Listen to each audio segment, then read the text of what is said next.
My name's Alex Berg. I'm a journalist covering LGBTQ and feminist issues, as well as national news. And I identify as bisexual and queer. And for me, being bisexual means that I'm attracted to people of my own gender and then all of the other genders that are out there. And I also love the word queer because to me, it's a real reclaiming of a term that was used pejoratively against our community. So it signals that I've reclaimed it for myself, and I find it to be really empowering in using it that way.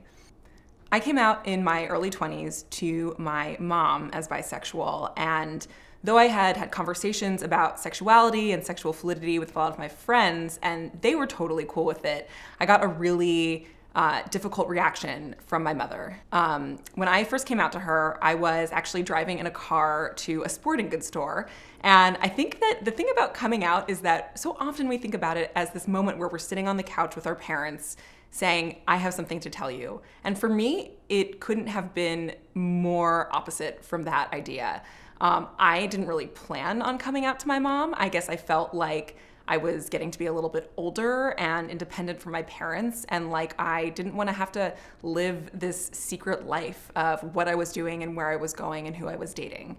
And so on our way to buy sneakers or some other random sporting good equipment, I turned to her and I told her that I was bisexual. Immediately, my mom's reaction was, well, how are you going to get married? How are you going to have a regular or normal life? I always wanted you to just marry a man and be happy, and what does that mean?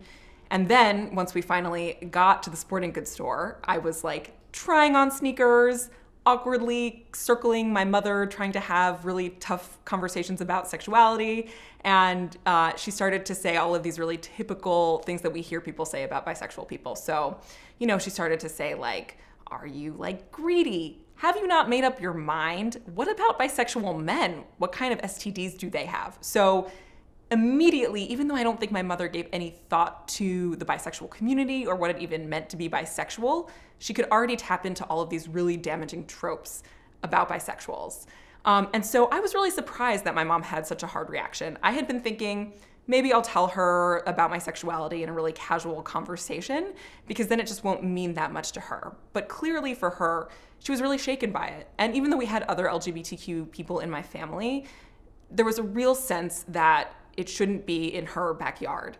And the other thing too, I think that was surprising was by the time I was coming out, states were starting to pass same-sex marriage. LGBTQ people were in more TV shows like Glee. We were in other forms of pop culture and media. And so it felt like our lives were being more normalized. But for my mom, she still really had this sense that I wouldn't be able to live this happy and healthy, normal life and have kids and families. And we know that LGBTQ people do. I think the biggest takeaway was just that there is so much work to be done when it comes to people who identify as bisexual. Even though I came out to my mom nearly a decade ago, a lot of the ideas that she had about bisexual people still are really damaging stereotypes, both within and outside of the LGBTQ community. So we often hear that bisexuals can make up their minds. There is a trope that we are overly sexually active, even though there's nothing wrong with that. These really translate to both violence and problems in our interpersonal relationships. So bisexual women, for instance, experience disproportionate rates of mental health problems compared with our lesbian and straight counterparts. And we also experience higher rates of intimate partner violence, I think because people have such a strong reaction to when people come out as bi. Fortunately for me, this story has a happy ending. After my mom had such a hard time, she actually stopped talking to me for a while because it was just really hard for her to work through, I think, a lot of the feelings that she was experiencing. Years later, she ended up joining PFLAG, which is Parents and Friends of Lesbians and Gays. Today, my mom is the secretary of the Philadelphia PFLAG chapter. She marches in Pride whenever I go home to Philly. She's always telling me, like, have you heard about what it means to be non-binary? Do you know what it means to be transgender? And is sort of this self-anointed expert now on LGBTQ issues. And I'm always like, Mom, like, I know what that means. Like, you're not, like, I know you think you're really cool now and you get it, but like, I know. So for me, I think part of what got her to that point was also being able to see and understand that I could have a, quote unquote, normal life, and that I could be happy and healthy and access the same things that everyone else does. Another really big aspect to that was that I also have a serious long-term girlfriend. And I think for her, being able to meet someone who was really lovely and kind and generous and good to her daughter really helped humanize this issue for her.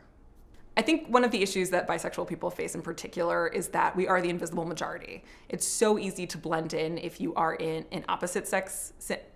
It's so easy to blend in if you're in an opposite sex relationship or in a same-sex relationship. So a lot of times we don't feel compelled to come out. And I think in the long run, that can actually hurt younger folks, younger queer and bisexual people, because if we are happy and healthy and safe in our lives, I think it's really incumbent on us to come out, especially if we're in relationships where people are just assuming that we're either gay or straight. I think it's so important to have other people in your life who are visible LGBTQ folks, and that as older or more established people in the community, we can be that. One of the reasons that I waited so long to come out was because I didn't really have anyone around me who was bi. I didn't have anyone around me who could model what it would be like when I was older. And I think that for my mom, one of the reasons that she had such a hard time was because she didn't have any bisexual people around her who could model that either. So all that she could rely on were these really damaging stereotypes that she found in media or anecdotally without actually knowing the truth of my lived experience. I have so many takeaways from what I learned to both coming out to my mother and then also finding my community in New York and beyond. I think the biggest one is that sometimes it's really hard to come out and there's just no good time. I think obviously if you're young, it's good to come out when you know that you'll still have a roof over your head, when it'll be safe, when you won't encounter violence or hate crime. So there are obviously some big things to consider, but for me, there was just never going to be a good or an easy time to have an awkward conversation with my mom. Maybe I could have planned a little bit better than having it on a weird shopping trip, but I just think that I wish I would have felt more confident in myself and okay with her having a hard time. And also feeling like you're not accountable for your parents feeling upset or disappointment. That's their stuff. And the bottom line is that they need to eventually come around and support you. And you should feel like this is your journey. I feel like being bi and figuring out who I was my story. And that in that moment, I really should have cared more about myself and been compassionate towards myself than worrying about what my parents and family were going to think.